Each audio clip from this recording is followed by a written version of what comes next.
नमस्कार,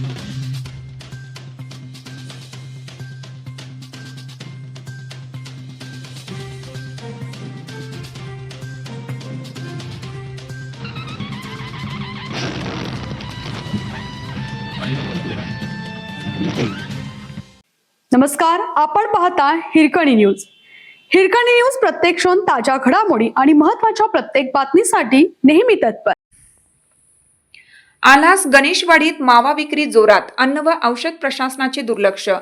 आलास आणि गणेशवाडी तालुका शिरोळ परिसर आसपासच्या गावांमध्ये सध्या बेकायदेशीर मावा आणि सुगंधी तंबाखूची विक्री मोठ्या प्रमाणावर सुरू असल्याचं चित्र आहे.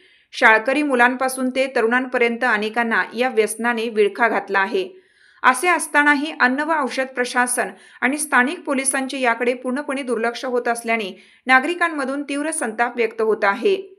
प्रशासनाने प्रतिबंधित केलेल्या गुटखा, मावा आणि सुगंधी तंबाखूची विक्री ठिकठिकाणच्या पानटपऱ्या, किराणा दुकाने आणि हॉटेलमध्ये राजरोसपणे सुरू आहे. या परिसरात अनेक शिक्षण संस्था आहेत. कॉलेजचे तरुण, अगदी शाळकरी मुलेही या माव्याच्या आहारी जात असल्याचं पाहायला मिळत आहे.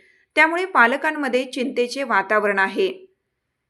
अन्न व औषध प्रशासन विभागाकडून केवळ नावापुरती किंवा एखादी तक्रार आल्यावरच कारवाई केली जाते, अशी चर्चा स्थानिकांमध्ये आहे. नियमित तपासणी आणि कडक कारवाई अभावी विक्रेत्यांचे धाडस वाढले आहे.